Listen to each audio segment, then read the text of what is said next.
Assalamualaikum warahmatullahi wabarakatuh. Halo teman-teman semua, nama saya Raihan Novaliano, NIM N1A1200061. Saya di sini selaku moderator kelompok 3 dari kelas F ingin membahas tentang aspek sosial budaya terhadap remaja dengan beranggotakan. Assalamualaikum warahmatullahi wabarakatuh. Perkenalkan, saya Haza Hanifah dengan NIM 1A12004 akan membahas mengenai pengertian reproduksi remaja dan kesehatan reproduksi remaja. Perkenalkan, nama saya Dufayo Asitorus dengan NIM N1A12014-8. Di sini saya akan menerangkan tentang definisi kesehatan reproduksi dan definisi kesehatan reproduksi pada remaja. Nama saya Mufiatunisa dengan NIM N1A1200035 akan membahas tentang masalah remaja. Nama saya Dea Permata Fitri dengan NIM N1A12179 akan menjelaskan tentang masalah remaja Indonesia. Perkenalkan, nama saya Kaniasa Fitri dengan NIM N1A1200214 menjelaskan tentang aborsi, kehamilan, dan kontrasepsi pada remaja. Saya Yunita Ayuhapsari dengan NIM N1A1201440 akan menjelaskan tentang prioritas kesehatan reproduksi dan tindakan pencegahan yang disarankan.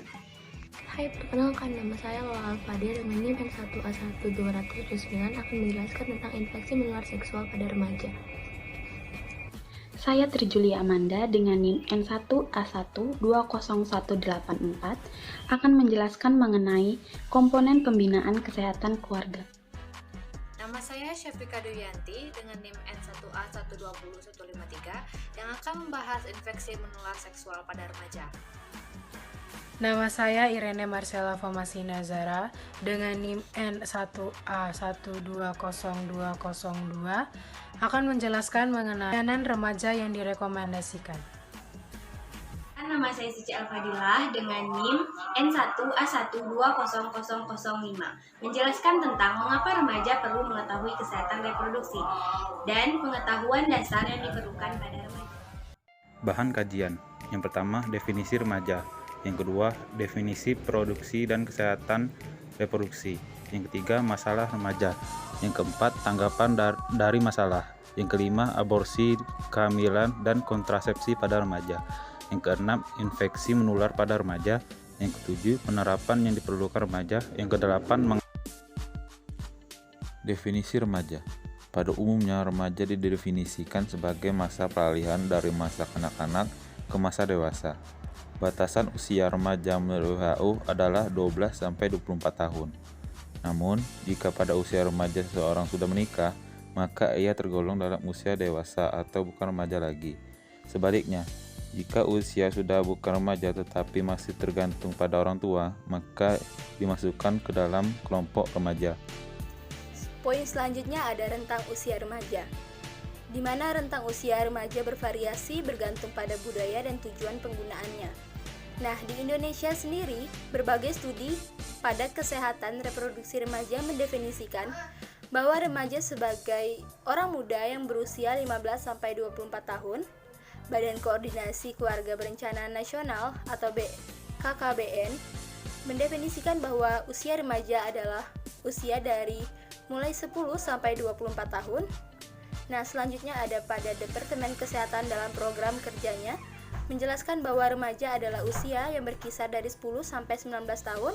Dan yang terakhir, masyarakat Indonesia pada umumnya menganggap remaja adalah mereka yang belum menikah dan berusia antara 13-16 tahun. Pada poin pertama ini, kita akan membahas mengenai reproduksi.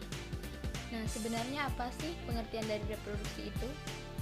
Secara sederhana, reproduksi berasal dari kata re, yaitu kembali, dan produksi, yaitu membuat atau menghasilkan.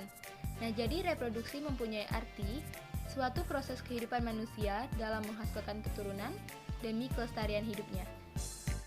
Apa itu kesehatan reproduksi? Kesehatan reproduksi adalah keadaan sejahtera fisik, mental, dan sosial yang utuh dalam segala hal yang berkaitan dengan fungsi, peran, dan sistem reproduksi.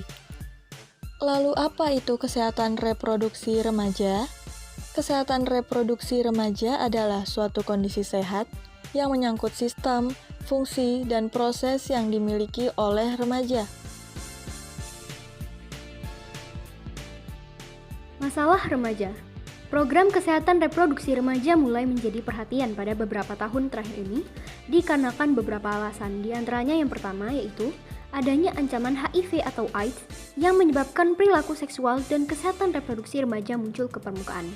Diperkirakan ada 20-25% dari semua infeksi HIV di dunia terjadi pada remaja.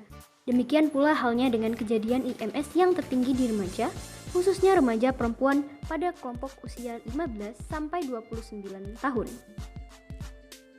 Yang kedua, walaupun angka kelahiran pada perempuan berusia di bawah 20 tahun menurun, namun jumlah kelahiran pada remaja meningkat karena pendidikan seksual atau kesehatan reproduksi serta pelayanan yang dibutuhkan. Yang ketiga, bila pengetahuan mengenai keluarga berencana atau KB dan metode kontrasepsi meningkat pada pasangan usia subur yang sudah menikah, maka tidak ada bukti yang menyatakan hal serupa terjadi pada populasi remaja. Tidak adanya praktik.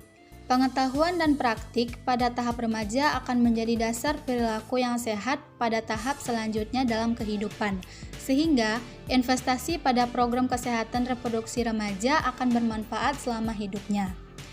Lebihnya populasi. Kelompok populasi remaja sangat besar. Saat ini, lebih dari separuh populasi dunia berusia di bawah 25 tahun dan 29% berusia antara 10-25 tahun. Menanggapi masalah tersebut, maka Konferensi Internasional Kependudukan dan Pembangunan di Kairo tahun 1994 menyarankan bahwa respon masyarakat terhadap kebutuhan kesehatan reproduksi remaja haruslah berdasarkan informasi yang membantu mereka menjadi dewasa, yang dibutuhkan untuk membuat keputusan yang bertanggung jawab. Aborsi. Aborsi diartikan sebagai tindakan menghentikan kehamilan dengan sengaja sebelum janin dapat hidup di luar kandungan, sebelum kehamilan 20 minggu atau berat janin masih kurang dari 500 gram, tanpa indikasi medis yang jelas. Total kasus aborsi di Indonesia. Pada remaja di kota besar yang mempunyai tipe Early Sexual Experience late marriage, maka hal inilah yang menunjang terjadinya masalah aborsi biasanya terjadi di kota besar. Disinyalir bahwa saat ini di Indonesia terjadi 2,6 juta aborsi setiap tahunnya. Sebanyak 700.000 di antara pelakunya adalah remaja. Prioritas kesehatan reproduksi. Mencegah keguguran merupakan prioritas yang harus diperhatikan dalam upaya menurunkan angka kematian ibu. Situasi berikut biasanya terjadi selama hubungan seks yang tidak aman, kehamilan yang tidak diinginkan yang dapat menyebabkan keguguran atau kehamilan remaja yang berbahaya, dan penyakit menular seksual termasuk HIV/AIDS. Tindakan pencegahan yang disarankan. Tindakan pencegahan yang disarankan adalah 1. Tidak ada hubungan seksual. 2. Jika berhubungan seks, dianjurkan untuk menggunakan alat kontrasepsi, terutama kondom. 3. Dianjurkan untuk memiliki pasangan yang sehat. Infeksi menular seksual pada remaja.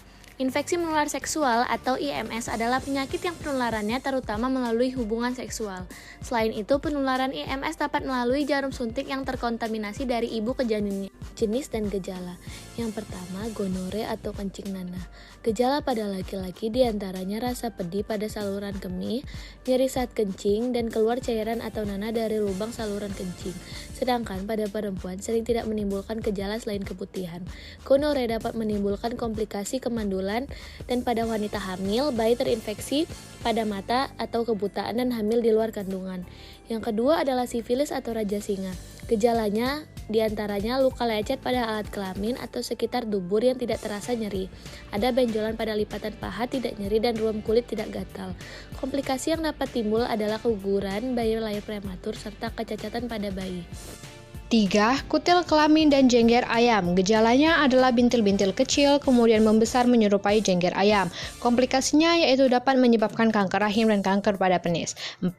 Herpes genital. Gejala penyakit yang disebabkan oleh virus simplex tipe 1 dan 2 ini adalah didahului demam dan tidak enak badan, gelembung berisi cairan yang berkelompok serta terasa nyeri dan terjadi pada bibir, kemaluan, penis, dan dubur. Contoh kasus IMS di dunia dan di Indonesia. 1. Di Amerika Serikat, remaja usia 15-17 tahun dan dewasa muda 18 hingga 24 tahun merupakan kelompok usia penderita IMS yang tertinggi dibandingkan dengan kelompok usia lain. 2. Di Thailand pada tahun 1999, Pas Ballet dan kawan-kawannya melakukan penelitian di 3 sekolah kejuruan di Provinsi Chiang Rai. Mereka melaporkan bahwa dari 359 remaja wanita usia 15 hingga 21 tahun yang telah melakukan hubungan seksual. Dengan pemeriksaan laboratorium PCR, 22 orang positif terinfeksi chlamydia dan 3 orang terinfeksi gonorrhea. 3. Di Poli Divisi Infeksi Menular Seksual Departemen Ilmu Penyakit Kulit dan Kelamin Perjan RF Dr. Cipto Mangunkusumo. Pada tahun 2004, infeksi genitalia non-spesifik atau IGNS pada wanita merupakan penyakit yang terbanyak, yaitu dari 104 dari 541 kunjungan baru pasien wanita. Sedangkan gonorrea ditemukan pada 17 pasien wanita dan trichomonas pada 11 pasien wanita. Komponen pembinaan kesehatan keluarga. Komponen penyusun langkah-langkah praktis PKRE tersebut antara lain 1. Kontrasepsi, 2. Kehamilan, 3. Layanan persalinan, 4. Perawatan pasca aborsi, 5. Kasus pemerkosaan, 6. Tes IMS atau ISR di kalangan remaja. Pelayanan remaja yang direkomendasikan. Pertama, konseling, informasi dan pelayanan keluarga berencana atau KB. Yang kedua, pelayanan kehamilan dan persalinan termasuk pelayanan aborsi yang aman dan pelayanan bayi baru lahir atau neonatal. Yang ketiga, pengobatan infeksi saluran reproduksi atau ISR dan penyakit menular seksual atau PMS termasuk pencegahan kemandulan. Yang keempat, konseling dan pelayanan kesehatan reproduksi remaja atau KRR.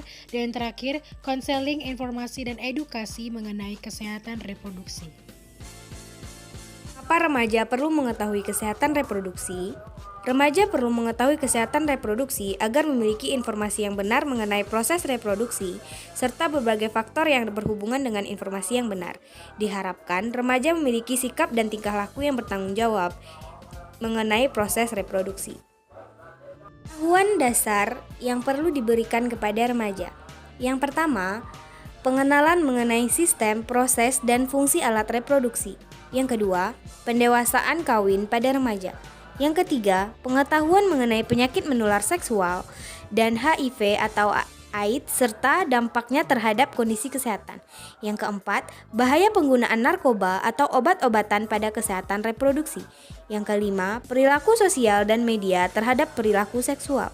Yang keenam, kekerasan seksual dan bagaimana cara menghindarinya. Yang ketujuh, hak-hak reproduksi. Kami dari